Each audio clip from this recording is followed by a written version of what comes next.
Sí. Muy bien, hermanos, muy buenas tardes a cada uno de ustedes. Un feliz sábado en el Día del Señor. Eh, Agradecido con Dios por tener esa oportunidad de compartir su palabra una vez más aquí con cada uno de ustedes. Eh, y bueno, antes de iniciar, les invito a cada uno a postrarse de rodillas para orar.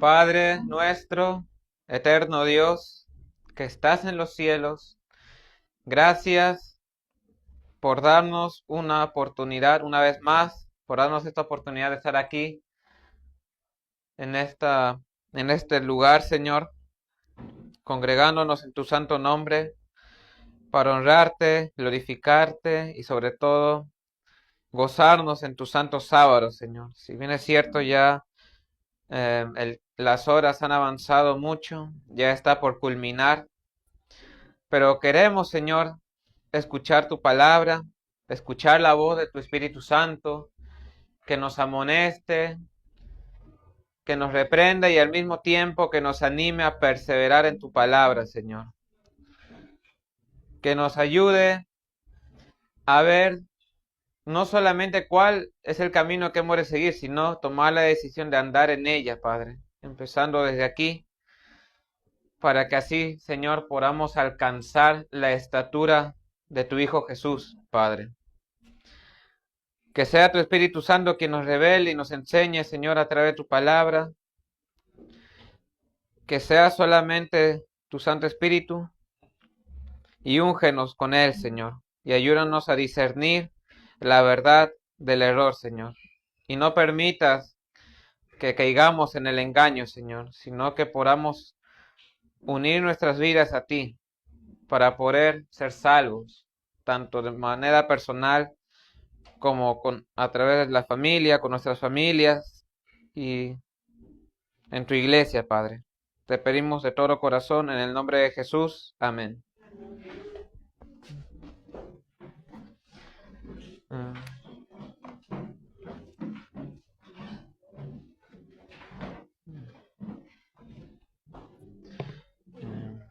Muy bien, una vez más, feliz sábado a cada uno de ustedes. En esta tarde, en esta oportunidad, quisiera compartir este mensaje que creo yo que ya lo hemos escuchado.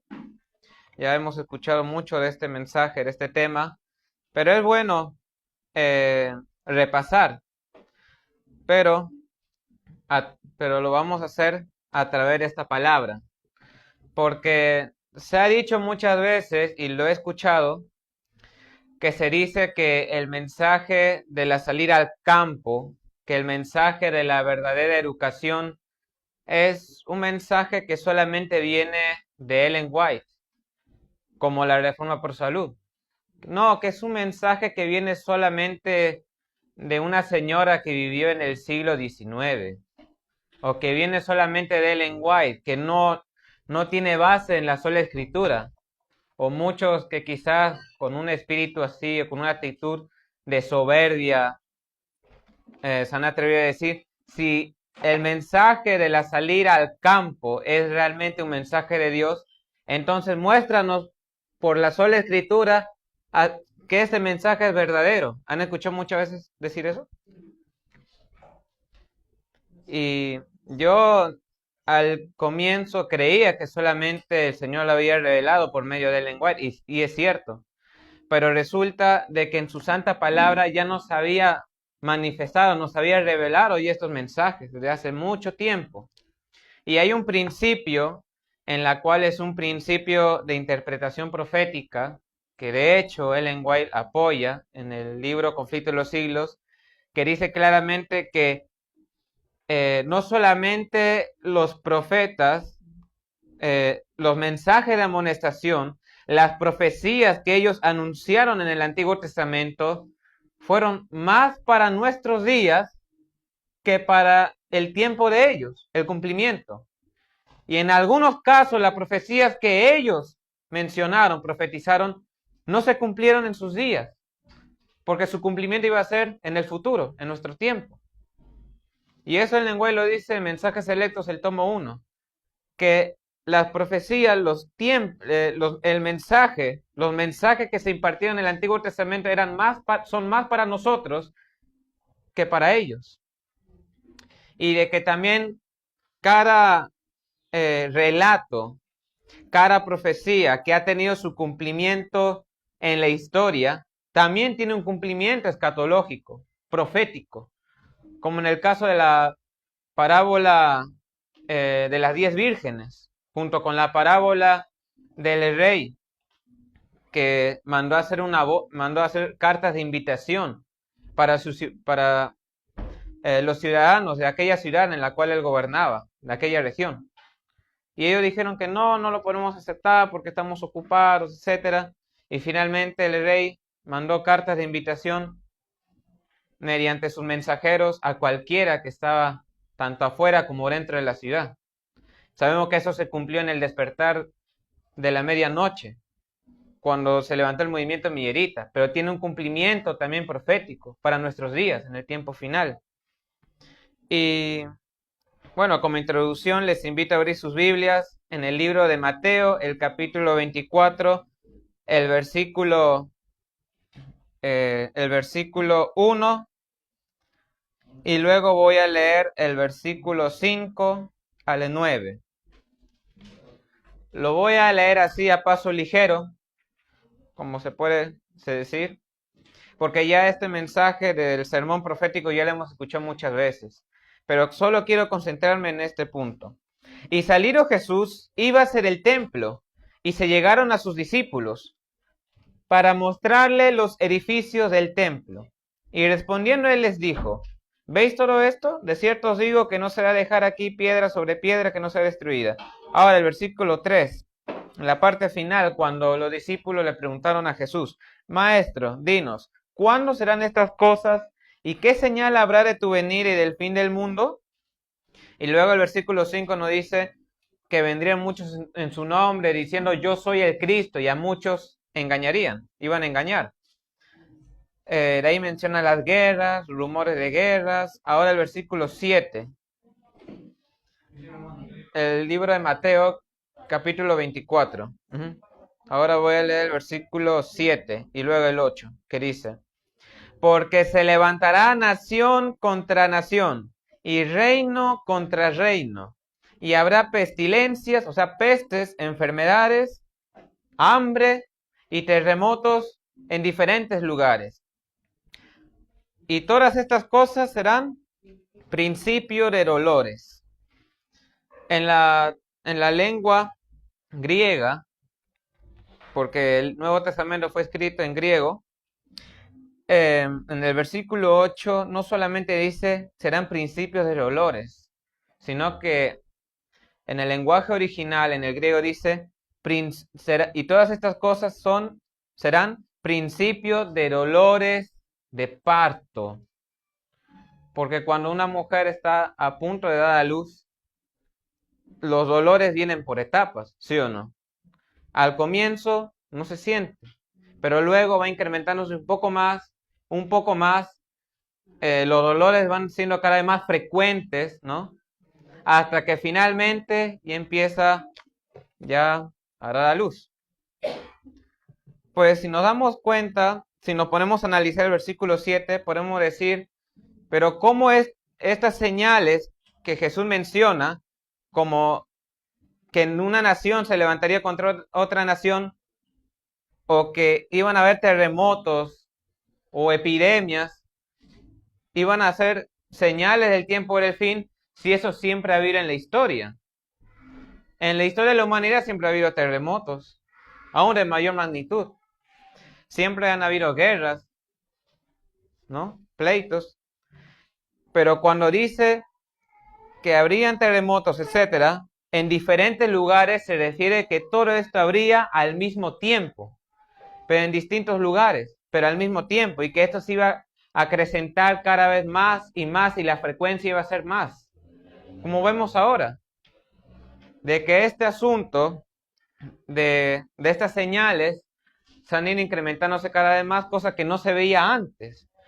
Si uno se va en el internet a investigar y ve, por ejemplo, en el caso de los terremotos, cuando uno va a averiguar, por ejemplo, en National Geographic, ahí muestran las estadísticas de que los terremotos no solamente han venido de mayor magnitud, sino de que se han ido dándose de una manera más frecuente, más seguida y al mismo tiempo. Y dice que todo eso serían principios de dolores. Entonces, ¿cuál es el fin? El siguiente versículo nos aclara lo siguiente, el versículo 9. Entonces os entregarán para ser afligidos. Nos entregarán para ser afligidos y os matarán. Y seréis aborrecidos de todas las gentes por causa de mi nombre.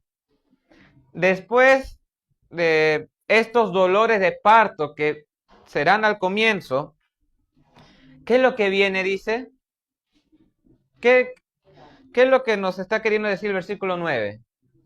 ¿Qué nos está expresando esta cita, este versículo? Que va a llegar, ¿qué? La tribulación.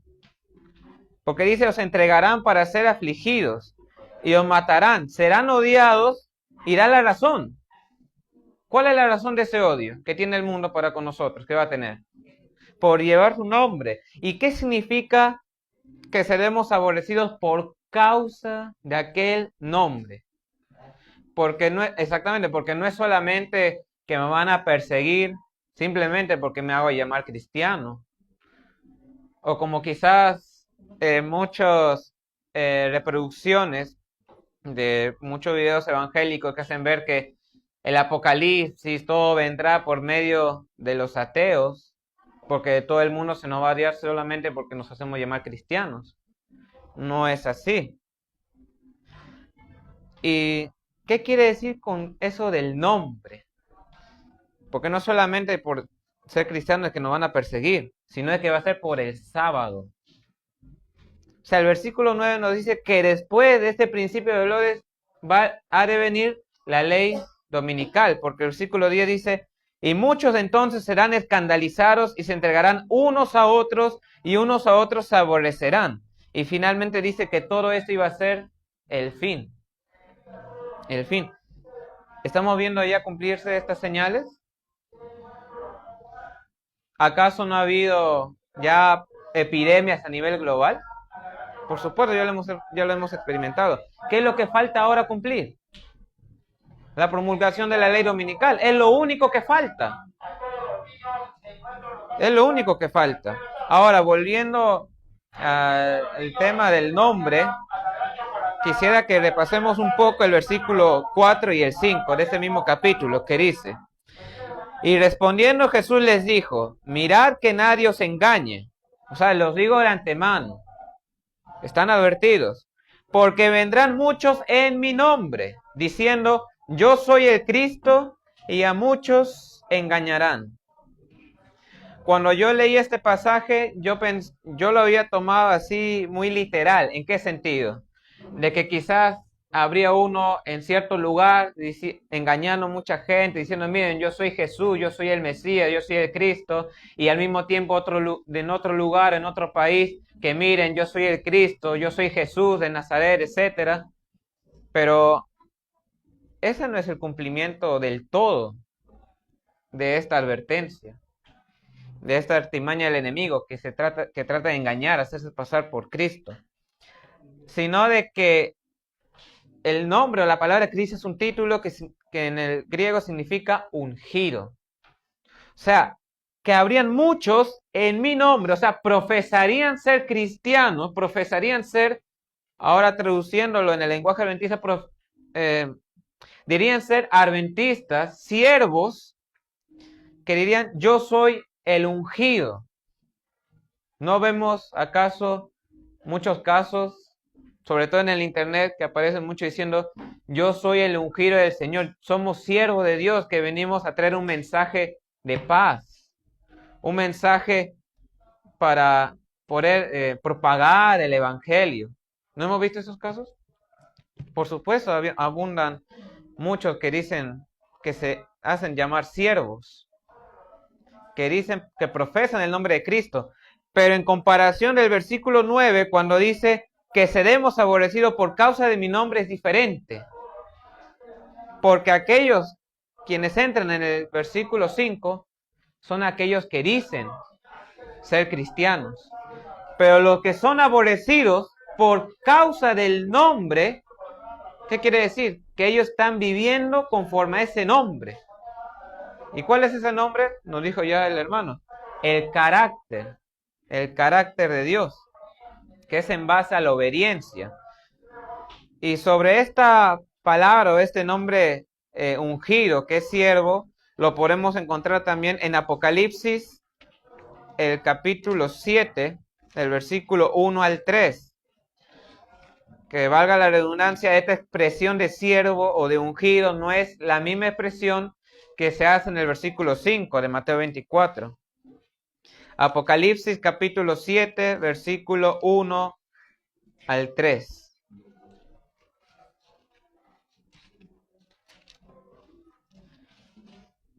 Dice lo siguiente.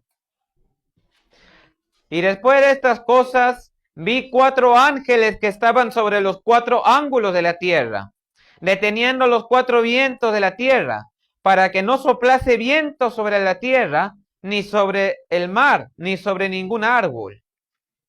Y vi otro ángel que subía del nacimiento del sol, teniendo el sello del Dios vivo. Retengan ahí esa palabrita, el sello, de sellar, el sello. Retengan ahí y sigamos leyendo.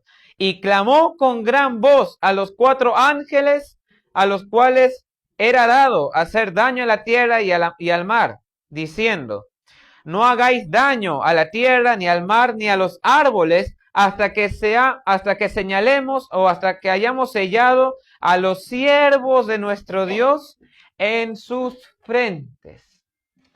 ¿Y quiénes son estos sellados? El versículo 4 nos dice lo siguiente, nos dice quiénes son los sellados.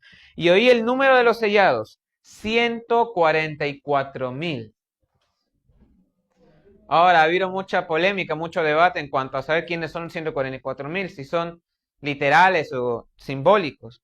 Pero de la identidad de ellos nos dice que son sellados. ¿Qué quiere decir? Que estos 144,000 son 144,000 siervos. Porque por esa razón es que son sellados. ¿Y qué significa ser siervo? Porque por esa razón es que son sellados. Por esa razón que son sellados, reciben el sello de Dios. La palabra siervo en el griego, y si tienen un cuadernito con sus lápices, lapiceros, sería bueno que apunten, y ustedes mismos pueden llevarlo esto a casa e investigar.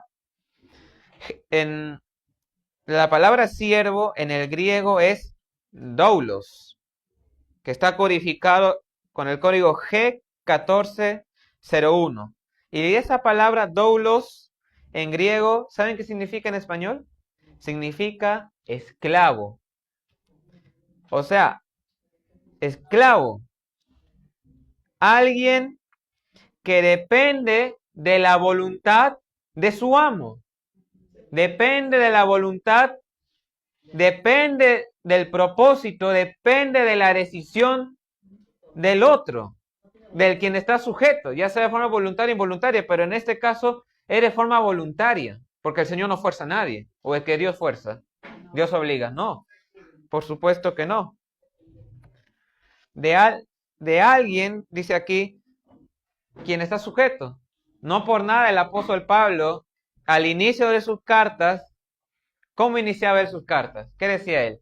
Pablo, siervo de Jesucristo. ¿Qué estaba queriendo decir? Pablo, esclavo de Jesucristo. ¿Fue un esclavo de Jesús? Por supuesto, podemos leer el libro de Hechos y todas sus cartas, todas las dificultades que le tocó afrontar. Pero ¿por qué él no renunció? ¿Por qué él no tiró la toalla y se fue y dejó el puesto a otra persona?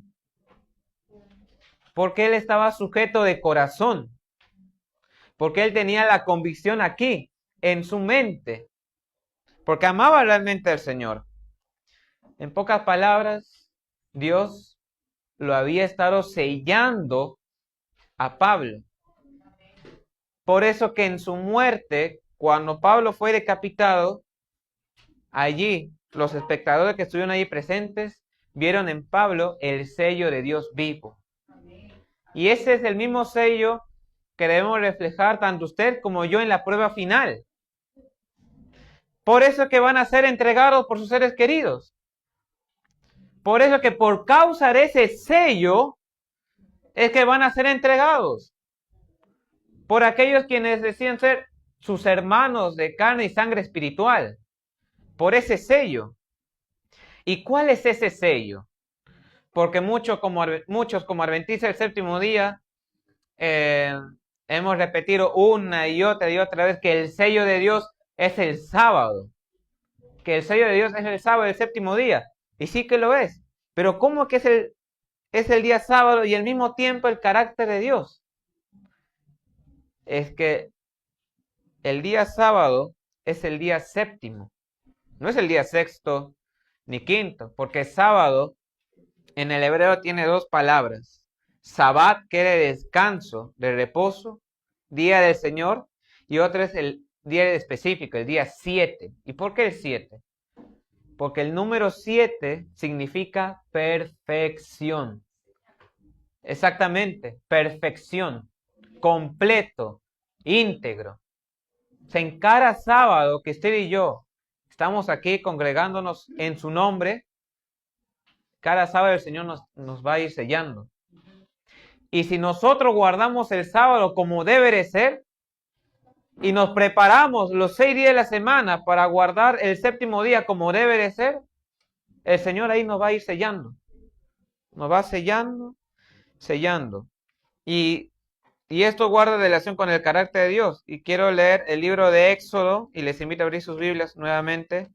El libro de Éxodo, y esto lo hago a manera de introducción. El libro de Éxodo, el capítulo 34, perdón. A ver. Éxodo 34. El versículo. A ver. A ver, el versículo.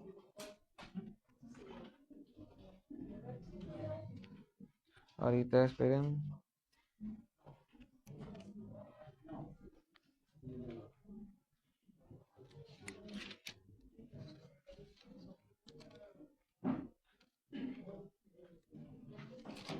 Déjenme buscar, a ver.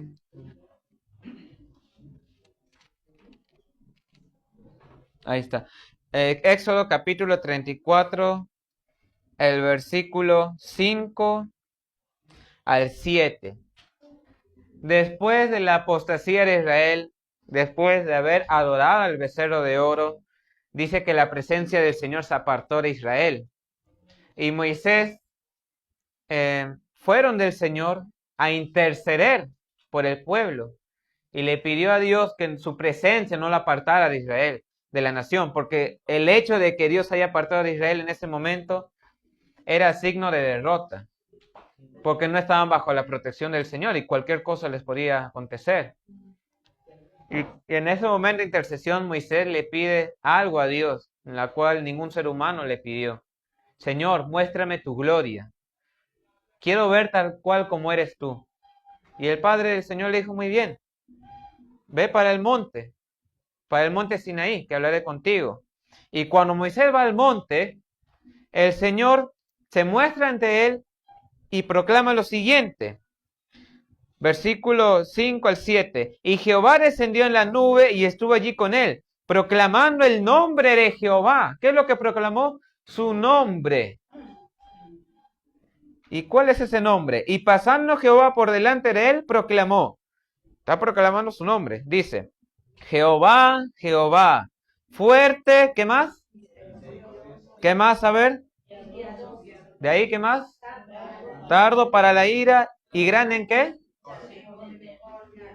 Versículo 7, que guarda la misericordia en millares que perdona la iniquidad, la rebelión y el pecado, y que de ningún modo justificará al malvado, que visita la iniquidad de los padres sobre los hijos y sobre los hijos de los hijos hasta la tercera y cuarta generación. O sea, Dios expresa aquí su nombre, o sea, es su carácter. Lo que abarca el nombre es el carácter del individuo, del ser. Y aún la palabra gloria quiere decir su carácter, porque Moisés le dijo, Señor, muéstrame tu gloria.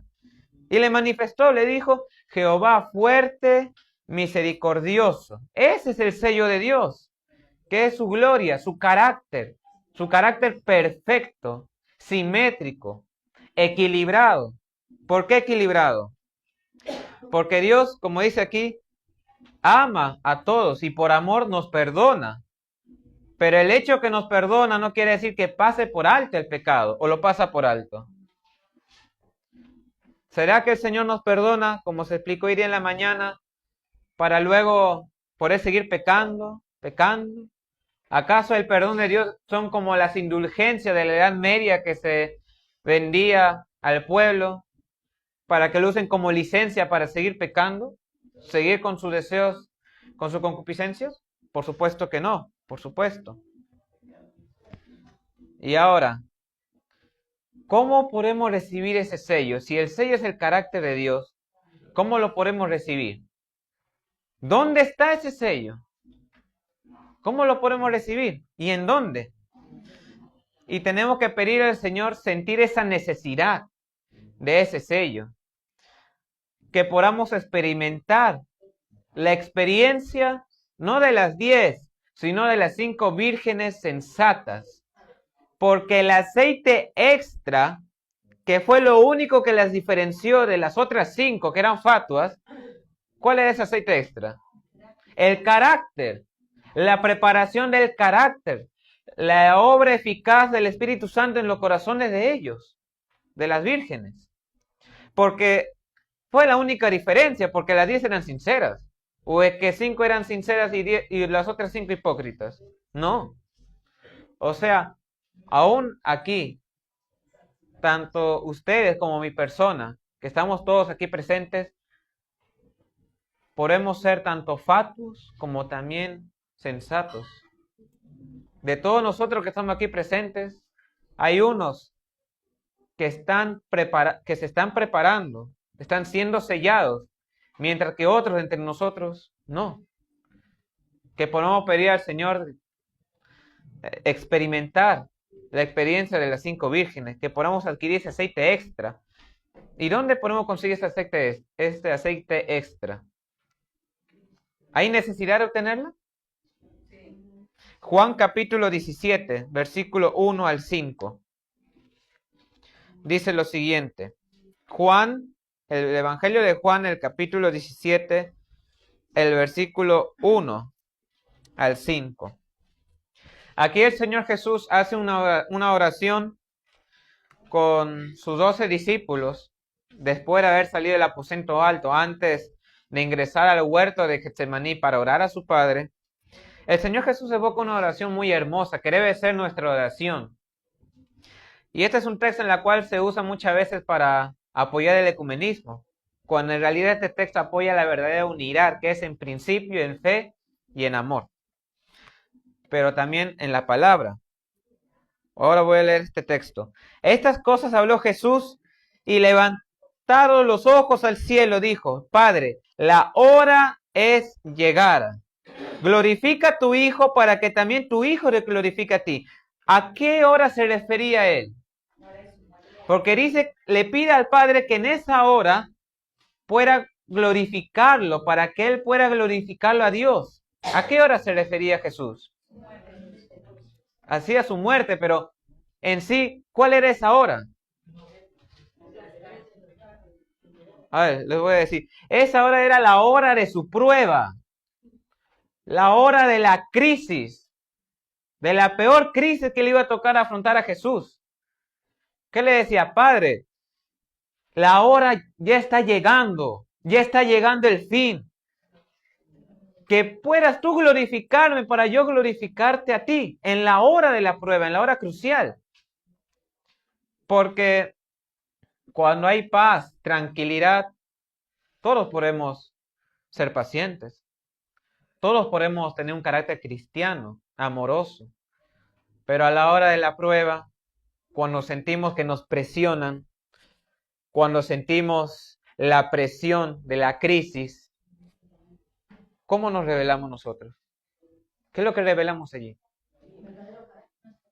Como se dice muchas veces, esta frase muy conocida, que en la crisis se revela lo que realmente somos. Por eso Jesús oraba con urgencia, así en su suma necesidad. Señor, glorifícame, que pueda yo glorificar, mostrar tu carácter en la hora de la crisis. De ahí el versículo 3. Pero esta es la vida eterna, que te conozcan a ti, el único Dios verdadero, y a Jesucristo, al cual tú has enviado. ¿Cómo podemos recibir ese sello? Conociendo a Dios. Versículo 4. Yo te glorificaré en la tierra. He acabado la obra que me diste que hiciese. Ahora, Padre, glorifícame tú cerca de ti mismo, con aquella gloria que tuve cerca de ti antes que el mundo fuese. ¿Cómo experimentamos nosotros la vida eterna? ¿Cómo dice aquí? Al conocer al único Dios. ¿Cómo recibimos el sello de Dios? Conociendo a Dios. O sea, para recibir el sello necesitamos tener una cita con el sellador, con nuestro Padre. Conocerlo. ¿Y dónde el Señor nos tiene reservada esa cita? Porque el Señor no quiere que le conozcamos en cualquier lugar, sino en un solo lugar. ¿Dónde el Señor quiere que le conozcamos a Él? A ver, voy a leer este pasaje, el libro de Ezequiel, y ahora sí empieza a apuntar, ¿no? Otra vez, el libro de Ezequiel, el capítulo 3, el versículo 22. Ya hemos leído estos pasajes. ¿A qué se refiere de gloria? También el nombre, el carácter y el sello. Y ahora vamos a leer este pasaje que nos amplía más este tema. Ezequiel capítulo 3, el versículo 22 y 23. Ezequiel capítulo 3, versículo 22 al 23. Dice lo siguiente. Y fue allí la mano de Jehová sobre mí, y me dijo, levántate y sal ¿a dónde? Y sal al campo, y allí hablaré contigo. Y me levanté y salí al campo, y he aquí que allí estaba la gloria de Jehová, como la gloria que había visto junto al río de Quebar, y caí sobre mi rostro. ¿Dónde quiere el Señor que lo contemplemos? Porque cuando nosotros conocemos a alguien, hay una ley de la mente. Y entre una de las leyes de la mente está la contemplación. Porque cuando conocemos a alguien, interactuamos con ese ser, empezamos de una manera u otra a contemplarlo. Y nosotros nos transformamos según lo que contemplamos. Y únicamente en el campo, como nos dice aquí la palabra, es donde nosotros podemos contemplar a Dios, conocerlo a Él, por medio del libro de la naturaleza. En el campo, como nos dice aquí claramente. ¿Pero en qué campo? Porque hay muchos en el internet sobre todo que dicen que sí, el Señor quiere que salgamos al campo, pero en un campo cerca de la ciudad, en un valle, no en las montañas, ahí lejos, para estar como ermitaños o aislarnos de la sociedad. Aún especifica en qué campo el Señor quiere que lo conozcamos. No en el valle que está cerca de la ciudad. Y en el libro de Salmos nos va a ampliar más acerca de qué es el campo que se refiere él. Y por cierto, les invito a cada uno de ustedes a leer el libro de Salmos, porque los libros de Salmos no son solamente no son solamente poesías o textos en la cual ayudan a dormir. Muchas gracias. O a descansar, no. En el libro de Salmos también contiene profecías que son para el tiempo del fin. Y mensajes preciosísimos, como los mensajes que hemos recibido como adventistas del séptimo día. Salmos, el capítulo 123, el versículo 1. Salmos 123, el versículo 1. Dice lo siguiente: a ti que habitas en los cielos, alcé yo mis ojos. Nos aclara aquí el salmista que Dios habita en el cielo. ¿Por qué nos aclara? Para poder leer el siguiente texto. Salmos capítulo 121, el versículo 1 y 2. Y creo que ese texto ya la mayoría lo hemos leído. Pero el Señor nos manda a ser detallistas en la lectura de la palabra, porque en los detalles contiene preciosísimos mensajes. Aquí está, Salmo 121, versículo 1 y 2. Alzaré mis ojos, ¿a dónde dice? A los montes. ¿De dónde vendrá? ¿De dónde iba a venir el socorro? ¿De dónde iba a venir la protección? De Dios, por supuesto, pero ¿por medio de qué? Por medio de las montañas. Mi socorro viene de Jehová, que hizo los cielos y la tierra. Dios habita en el cielo, sí. Pero ¿dónde quiere que alcemos nuestros ojos? En las montañas, porque de allí vendrá nuestro socorro. Porque por medio de las montañas de donde el Señor nos va a sustentar. Nuestro sustento va a venir allí, en las montañas. Nuestra preparación tiene que venir de las montañas, en el campo. Porque los valdenses, ¿dónde vivían los valdenses? ¿En el valle? ¿O dónde vivían? En las montañas. La misma historia de la Reforma nos aclara eso, que los valdenses vivían en las montañas. Sus casas estaban en las montañas. Educaban a sus hijos en las montañas. Las montañas siempre fueron un refugio para el pueblo de Dios. Y en este tiempo del fin, la escuela de Cristo está en las montañas. Otro pasaje. Salmos 48, el versículo 1. Y esto que solamente estamos iniciando con el estudio de la salida al campo bajo la sola escritura. Porque hay muchos otros textos más que nos dicen claramente del Señor que debemos salir de la ciudad antes de que llegue la hora de la crisis final. Y Salmos 48, versículo 1. Dice: grande es Jehová y digno de ser en gran manera alabado, en la ciudad de nuestro Dios, en el monte de su santuario. Sabemos que la ciudad de Dios se refiere a la Nueva Jerusalén, pero en este tiempo, cuando habla de su santuario, ¿a qué se refiere? De su iglesia. ¿Y es que acaso la iglesia de Dios es una estructura administrativa, una organización religiosa? Porque esa es una mentira que muchas veces se nos inculcó, se nos dijo muchas veces allá, de que si estamos fuera de la estructura, si estamos fuera de la iglesia, no vamos a ser sellados. Qué mentira tan grande. Porque aún ese engaño les tocó enfrentar a los reformadores, atacar esa creencia. Cuando la iglesia de Dios lo compone las almas fieles, no son perfectos, por supuesto, son defectuosos, pero en su perfección buscan hacer la voluntad de Dios. Y esa iglesia, ¿dónde están? Dice aquí este texto, en las montañas. El Señor nos llama a ir a las montañas, no al final, sino ahora. Ahora, Salmos 87, el capítulo 87, el versículo 1, dice: su cimiento, o sea, su base es en montes de santidad. ¿Dónde es que el Señor nos quiere santificar? En las montañas. Por medio del trabajo en la tierra, en la agricultura. Y habla de su cimiento. ¿Cuál es ese cimiento? Del fundamento del gobierno de Dios, que es el amor, la justicia, la equidad. ¿Dónde lo vamos a desarrollar eso? Dice aquí, en el monte, en las montañas. Y no es que solamente vivamos allí, como como nosotros o bueno, lo que viven aquí en la ciudad. Simplemente vivir o tener nuestra residencia en las montañas, no, sino habitar. O sea, vivir en el campo bajo un propósito.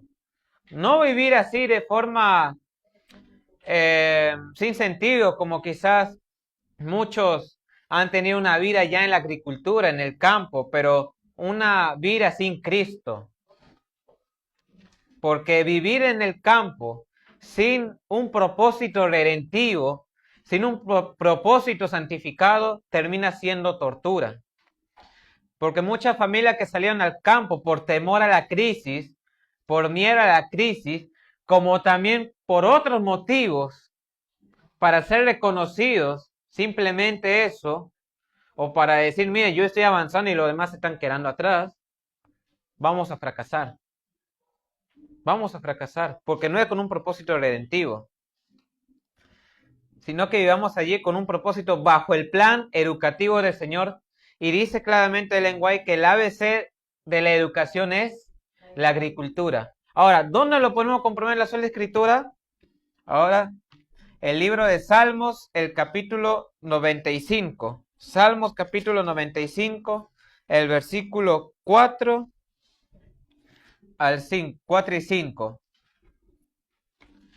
Y muchas veces, y sobre todo a nosotros, se nos hizo la pregunta a mi familia, el por qué nosotros cultivamos de forma orgánica. ¿Por qué no podemos cultivar de forma convencional, como los demás cultivan para vender, con agroquímicos, insecticidas, herbicidas? ¿Será que la palabra del Señor aprueba eso? Miren lo que dice este pasaje, Salmo 95, versículo 4. Y luego el 5. Porque en su mano están las profundidades de la tierra y las alturas de los montes, o sea, las montañas son suyas, como también lo es el mar. De ahí el Salmo 24, el versículo 1. Es mucho más explícito. Salmo 24, el versículo 1. Dice, de Jehová es la tierra y su plenitud, el mundo y los que en él habitan. Que de Jehová es la tierra. ¿La tierra a quién le pertenece? A Dios. Nuestro cuerpo, ¿qué dice el apóstol Pablo en 2 Corintios? ¿Nuestro cuerpo a quién le pertenece? A Dios. Si nuestro cuerpo pertenece a Dios, ¿cómo debemos de tratarlo? Como debe de ser. Y si dice que la tierra, el suelo, le pertenece a Dios, ¿cómo debemos de tratar ese suelo? ¿Cómo debemos de cultivar ese suelo? Esa tierra. ¿Cómo debe de ser? De forma orgánica, bajo el plan educativo del Señor, porque solamente así podremos pulir nuestro carácter y finalmente ser sellados. Y esto lo confirma en el libro Segunda de Crónicas, el capítulo 26, versículo 10, hablando del rey Usías, un rey de Judá, que dice claramente que este rey era amigo de la agricultura. Amigo de la agricultura. Búsquenlo en sus Biblias. Segunda de Crónicas, capítulo 26, versículo 10. Que el rey Usías era amigo de la agricultura. Así de forma textual lo dice. Y en otras versiones dice que amaba la agricultura. Pero me gusta más la manera en que lo traduce la Reina Valera del 60, que dice que era amigo de la agricultura, porque cuando tú eres amigo de alguien, Segunda de Crónicas, el capítulo 26, versículo 10, porque cuando uno es amigo de alguien, ¿cómo debemos de tratar a ese amigo? ¿Cómo debemos de tratarlo? Claro, bajo la regla de oro. Tratar a los demás como quieres que te traten a ti. Y Usías era amigo de la agricultura, o sea, cultivaba la tierra de una manera armoniosa, divina, única. Y así como el Señor quiere que lo hagamos. Y no solamente eso, sino de que si nosotros empezamos a ser agricultores para la causa del Señor, ¿será que en el cielo también seguiremos siendo agricultores o no? Porque en el cielo, claro, vamos a seguir aprendiendo, pero la educación superior va a ser allá, arriba, en el cielo. ¿Y cómo yo puedo especializarme en algo si si no he aprendido lo básico? ¿O puedo aprender algo que es más avanzado si no he aprendido lo que es básico, lo que es fundamental? No se puede. No se puede entender. Porque en el libro de Isaías, capítulo 2, versículo 1 al 4, Dios le muestra en una visión de Isaías lo que acontecería en el tiempo final. Isaías, capítulo 2, versículo 1 al 4. Y lo voy a leer. Isaías, capítulo 2, versículo 1 al 4.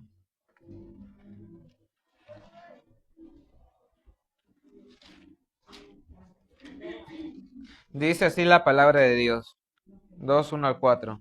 Lo que vio Isaías, hijo de Amós, tocante a Judá y a Jerusalén. Y acontecerá en lo postrero de los tiempos que será confirmado el monte de la casa de Jehová. ¿Dónde dice? En el monte. Una vez más enfatiza el monte, las montañas. Serán ensalzados sobre los collados y correrán a él todas las gentes. Vendrán muchos pueblos y dirán, venid y subamos al monte de Jehová, a la casa de Dios, y nos enseñará en sus caminos y caminaremos por sus sendas. Y juzgará entre las gentes y reprenderá muchos pueblos. Y miren, presten atención a este pasaje, este versículo 4, esta parte. Y volverán sus espadas, ¿en qué dice? En rejas de arado. En otra versión lo traducen asadones. El asadón es una herramienta para matar. El asadón es una herramienta para cultivar. Y sus lanzas en hoces. No alzará espada gente contra gente, ni se ensañarán más para la guerra. Y esto debe de cumplirse en nuestras vidas, no al final, sino ahora. Porque muchas veces nosotros creemos que para cumplir la voluntad de Dios lo podemos hacer a nuestra manera, tomando nuestra propia espada y ejecutar la voluntad de Dios, cuando el Señor quiere que lo hagamos por medio del arado, por medio de nuestra sujeción a su voluntad. Y si Dios nos está mandando todo esto, ¿será de que Él nos lo manda así por precepto?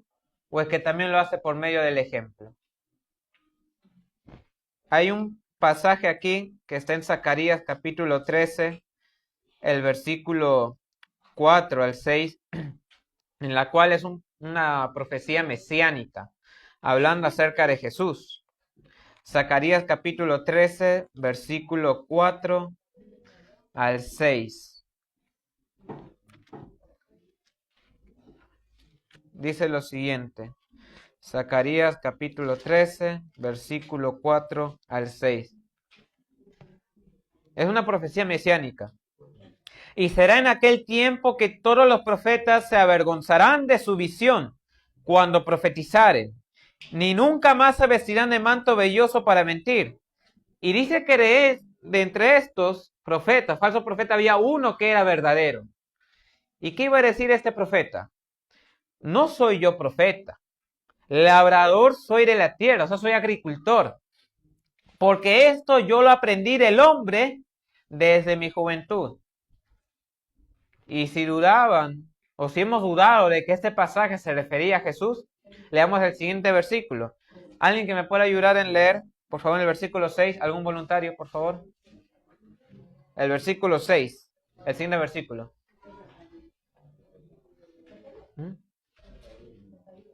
Dice el 6, y le preguntará, ¿qué heridas son estas en tus manos? Y él responderá, con ellas fui herido en casa de mis amigos. Interesante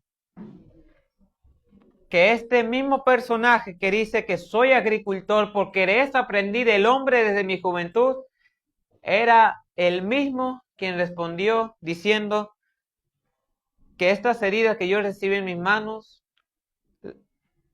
recibí estas heridas en la casa de mis amigos. ¿De quién se está hablando aquí? De Jesús. Por eso es que Ellen White dice claramente que Jesús es nuestro único modelo educativo. Porque Jesús también experimentó lo que es la verdadera educación, el ABC. Él también fue agricultor. Y no fue un simple o uno de tantos agricultores que existen en el mundo. sino de que por medio de la agricultura el Señor, Dios lo iba preparando, lo iba sellando a Jesús, lo iba preparando para la hora final.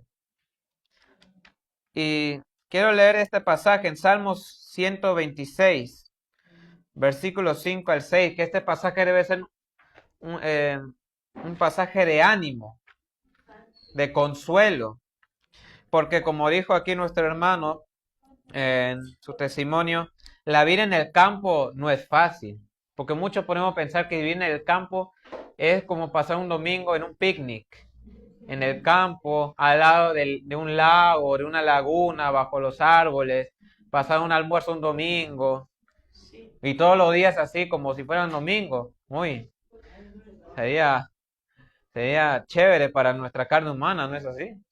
Pero la vida en el campo no es así. Lleva esfuerzo, lleva sacrificio.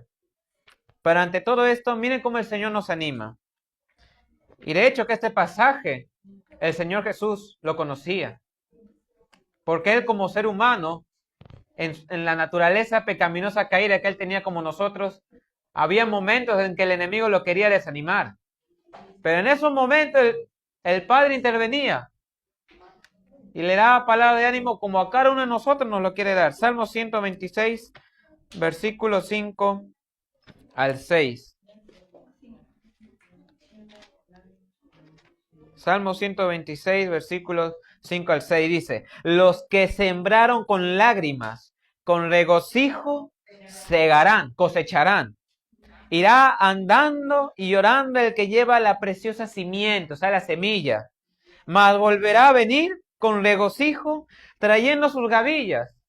Yo recuerdo que cuando nosotros salimos de la Fundación Roca de los Alpes, cuando el Señor nos dio la oportunidad de tener nuestro terrenito en la cual hasta el día de hoy estamos viviendo allí, eh, prácticamente era como iniciar de nuevo otra vez, porque habíamos pasado ya 1 año y 2 meses en este puesto avanzado en la fundación, pero no estábamos solos.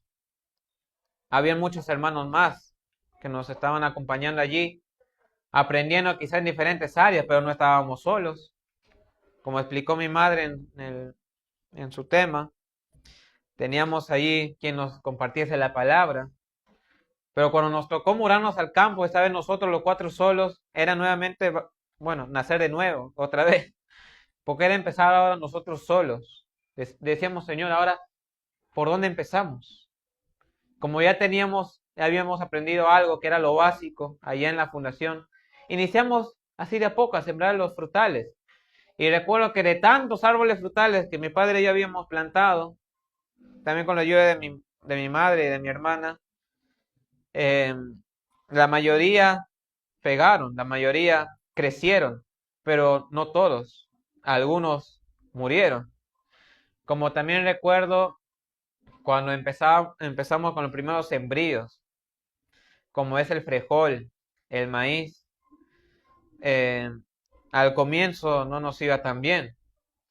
Y recuerdo yo que cuando iniciamos la huerta allí, nuestras zanahorias, y de hecho mi madre se recuerda perfectamente nuestras zanahorias, eh, el grosor sería así como de mi dedo, así. O sea, era como un dedo prácticamente allí, ¿no? Un dedo. Tenemos 1 año y 2 meses en la fundación, pero todavía seguimos siendo citadinos. Y bueno, recuerdo yo que había plantado ahí como unos 5 o 6 tomates que había llevado de la fundación. Lo había plantado para empezar lo había plantado en un lugar en la cual no debía haber plantado, porque ahí los señores que mi padre había contratado para poder construir la casa estacionaban sus motos allí. Y ya se imaginarán cómo estaban esos tomates.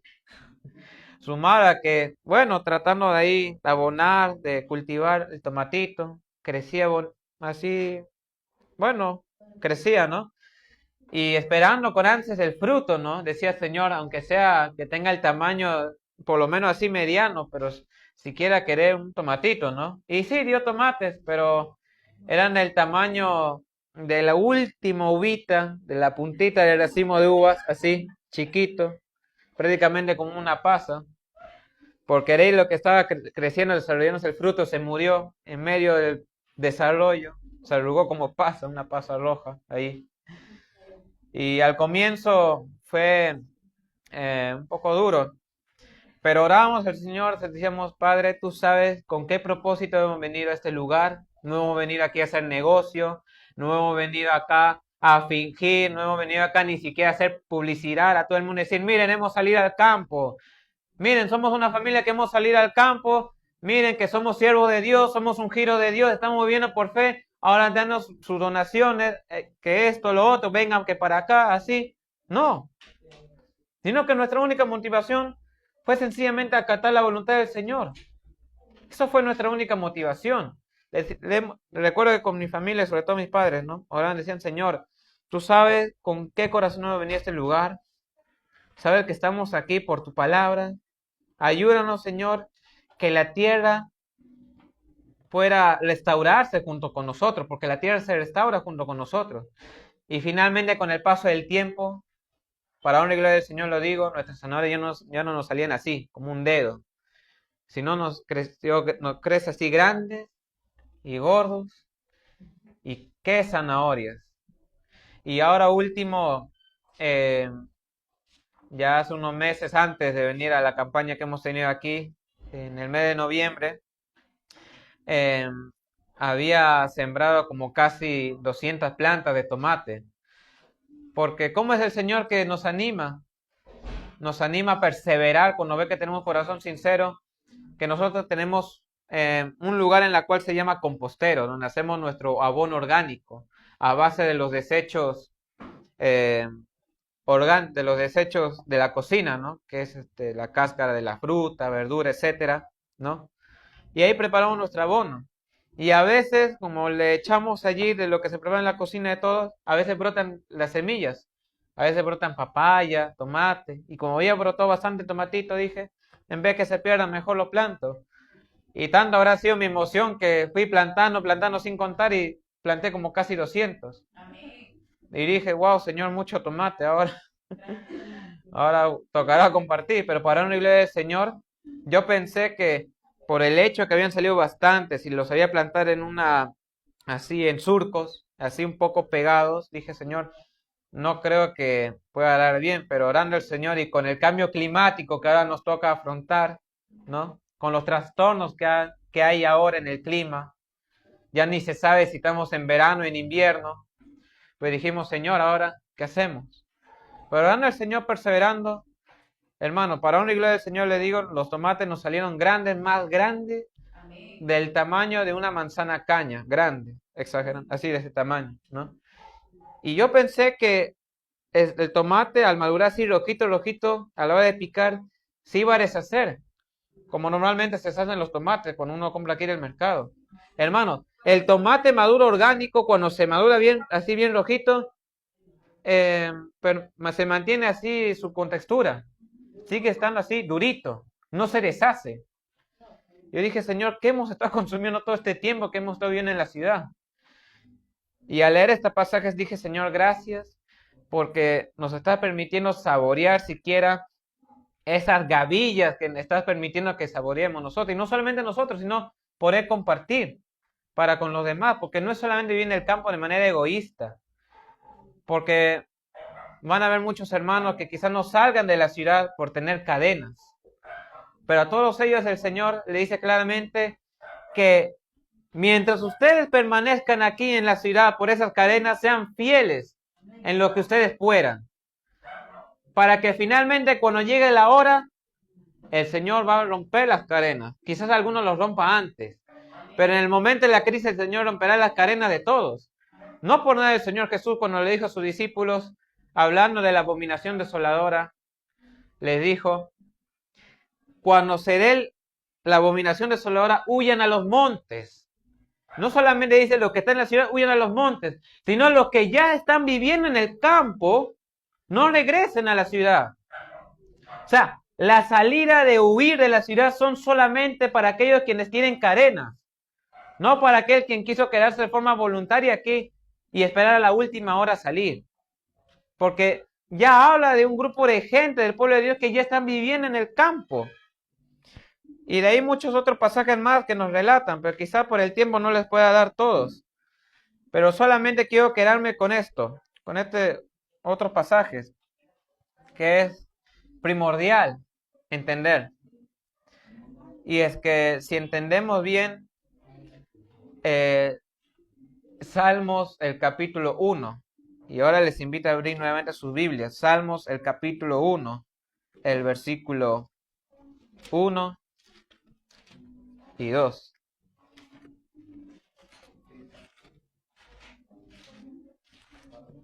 Bienaventurado el varón que no anduvo en consejo de malos, ni estuvo en camino de pecadores, ni en silla de escarnecedores se ha sentado. Antes en la ley de Jehová está su delicia, y en su ley medita de día y de noche. Ahora, ¿a quién se le compara este justo? David. Versículo 3. Serán como árbol plantado junto a arroyos de aguas, que darán fruto a su tiempo, y su hoja no cae, y todo lo que hace este árbol prosperará. Wow. Estos árboles están plantados al lado del arroyo. ¿Quién es esa agua de vida? De vida. Jesús. ¿Y esos arroyos dónde los podemos encontrar? ¿En las ciudades? En el campo.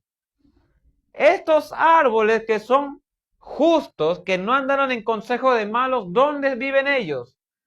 En el campo. Y dan fruto a su tiempo. Hermanos, yo pensé que al salir al campo ya íbamos a ser santos, que ya mi carácter ya se transformó al 100%, pero no es así. En el campo seguimos todavía batallando contra el yo. Pero ya por la gracia del Señor estamos siendo considerados aquí. Porque a pesar de seguir siendo imperfectos, estamos batallando contra el yo. Y el Señor nos va a ir sellando porque cada día vivimos de acuerdo a su voluntad. Y no solamente a nosotros se nos representan como árboles.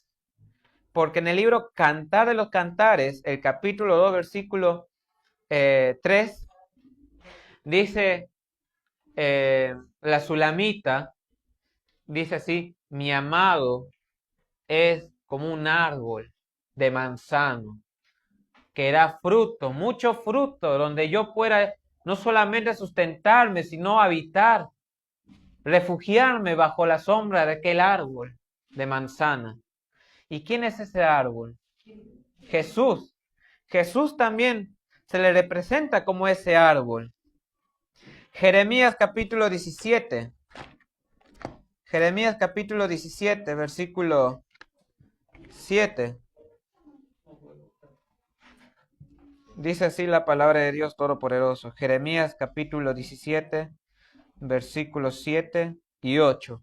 Bendito el varón que confía en Jehová y cuya confianza es Jehová, no en el hombre, no en este sistema, sino que su confianza está en Jehová, porque será como el árbol plantado junto a las aguas, que junto a la corriente echará sus raíces, y no verá cuando viene el calor. Dice, sino que sus hojas estarán verdes, y en el año de sequía no se fatigará, ni dejará de dar su fruto. Estos árboles que están, para la redundancia, ubicados en el campo, habitando en el campo, al lado del arroyo, nutriéndose, hidratándose del agua viva, cuando llegue la hora de la sequía, no van a caer, no van a morir, no se van a secar. Porque antes de la escasez, antes de la sequía, ya se iban hidratando, nutriéndose de los arroyos, del agua viva. Y eso es lo que nos pide el Señor. ¿Pero dónde? En el campo, en la montaña. Nos estamos dando cuenta de la urgencia de salir. Y hay muchas otras cosas más. Y no es que quiera ser yo alarmista, pero hay que tomar muy en serio las cosas. Se están ya vaticinando muchas cosas que puedan acontecer el siguiente año, el 2025. Ya todos sabemos que ganó Donald Trump y en su proyecto de proyecto 2025 está la ley dominical. Ya ahora él ganó. Y para que se dé la ley dominical, no solamente por medio del proyecto 2025, sino por muchos otros medios más. Porque ahora se está hablando de cambiar la constitución de los Estados Unidos. Y hay facilidades para eso. O sea, por todos lados el Señor está diciendo, despierten, despierten, salgan ya de las ciudades.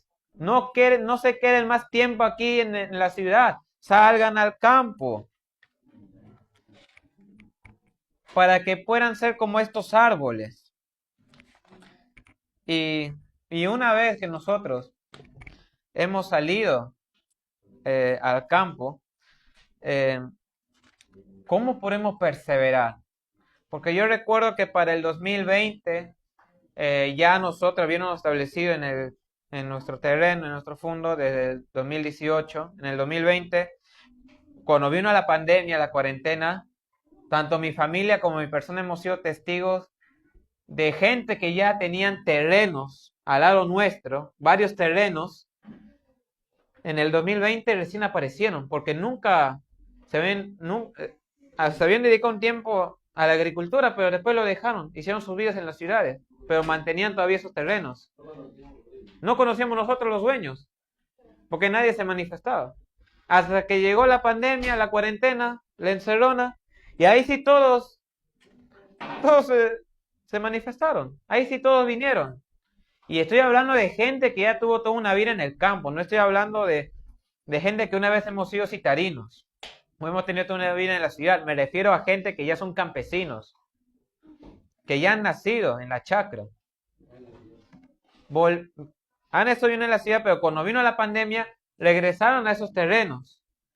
Hermanos, me quedé impresionado, asombrado ver que toda esa gente, esas personas que eran campesinos, solamente duraron un mes viviendo en sus chacras, solamente un mes, teniendo plátano, teniendo yuca, o todas esas cosas básicas, duraron solamente un mes, y después del mes se regresaron.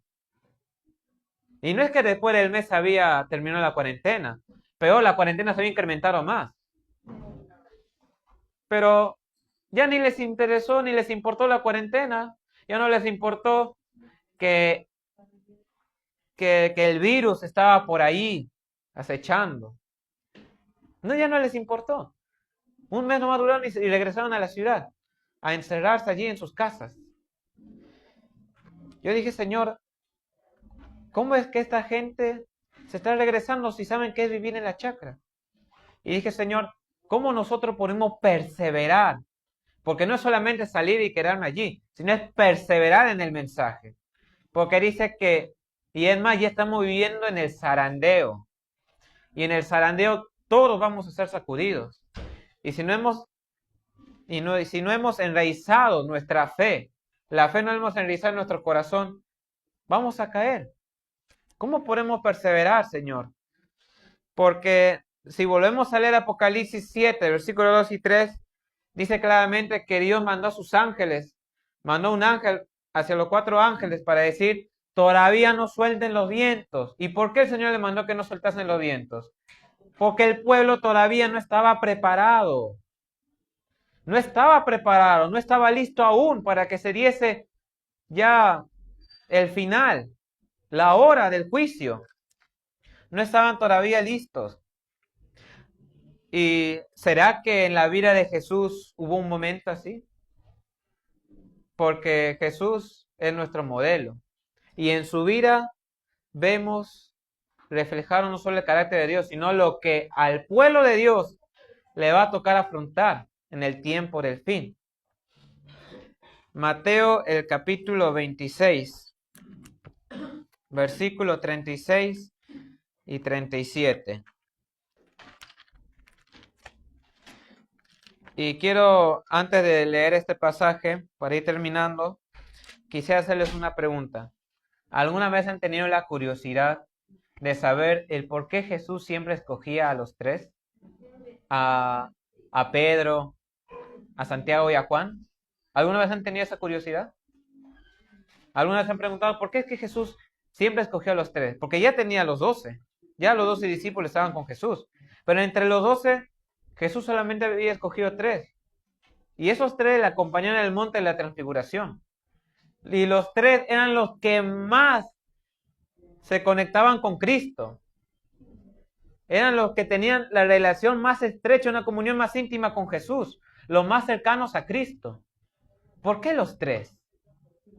¿Será que Jesús era exclusivista? ¿Será que Jesús tenía preferencia? No, pero ¿por qué el Señor Jesús siempre separaba a los tres? Y no es casualidad. Mateo capítulo 26, versículo 36 en adelante. Entonces llegó Jesús con ellos a la aldea que se llama Getsemaní y dice a sus discípulos: sentaos aquí hasta que vaya allí y ore. Y tomó a Pedro y a los dos hijos de Zebedeo y comenzó a entristecerse y a angustiarse en gran manera. Entonces Jesús les dice: mi alma está muy triste hasta la muerte. Quedaos aquí y velad conmigo. Para ese momento ya había llegado la crisis, ya había llegado la hora de la prueba. Todavía no, ya iba a llegar, estaba inminente, pero faltaba tan solo pocas horas nada más para esa hora de crisis, para esa crisis crucial. Ya faltaba poco, pocas horas. Y el Señor Jesús, ¿qué le dice? Quédense aquí a los tres y velen conmigo. Estén despiertos, no se duerman. Y yéndose un poco más adelante, Jesús se postró su rostro y oró, porque él dijo: mi alma está muy triste.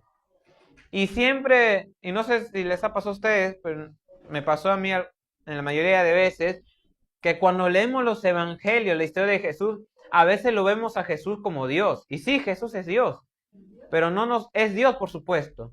Pero no nos olvidemos que cuando Jesús vino a esta tierra, no vino en forma de Dios, sino que Él vino en forma de hombre.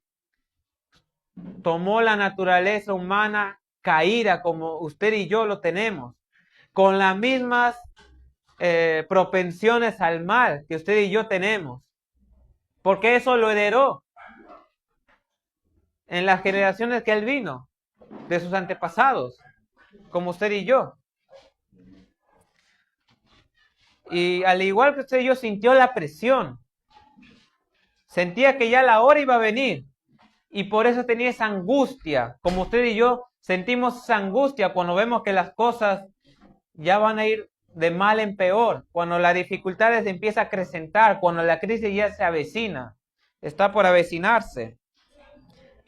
Y en ese momento de prueba, Jesús oró al Padre. ¿Qué le dijo? Padre mío, si es posible, pase de mí esta copa, pero no como yo quiero, sino como tú quieras, Señor. Sino como tú quieras. ¿Qué le estaba diciendo, Señor? Ayúdame a cumplir tu voluntad. Si hay otra forma de salvar al hombre, que se haga así, porque esto es demasiado. Pero si no hay otra forma, entonces sosténme, porque si no me sostienes, voy a caer. No es que Jesús estaba allí pasándola bien, o durmiendo con los demás, o pasándola placenteramente, no, estaba velando y orando, consagrándose a Dios. Y dice ahí en el Evangelio de Lucas que vino el ángel a Jesús, donde Jesús, y lo fortaleció. Así dice el Evangelio de Lucas, no lo fortaleció para que escape de la prueba, sino para que pueda pasar la prueba. Lo fortaleció, porque Jesús no podía morir en ese momento aún. Ya estaba pasando por un derrame cerebral. Podría haber muerto en ese momento. Pero ¿por qué no murió en ese momento? Porque todavía le faltaba, tenía que cumplir aún, tenía que afrontar la crisis, tenía que morir. Y de la misma manera ha pasado hoy en día, y pasa. Si el Señor nos está dando un tiempo más para vivir en esta tierra es porque no estamos listos. Pero no es para desperdiciar este tiempo, sino es para prepararnos. Como dice aquí, y orar como Jesús oró al Padre. Que no se haga tu voluntad, sino mi voluntad. Y 3 veces volvió a orar. repitió la misma oración. Y a los discípulos los reprendió. ¿Por qué están dormidos ustedes en esta hora de preparación, la última hora de preparación que tenemos? ¿Será que estos últimos años o meses que tenemos son de preparación? ¿O es para desperdiciarlo el tiempo? No, para prepararnos, dice claramente. Y a pesar de ese sentir de Jesús, de dejarlo todo, de tirar la toalla, él siguió. Él persistió y perseveró. ¿Por qué?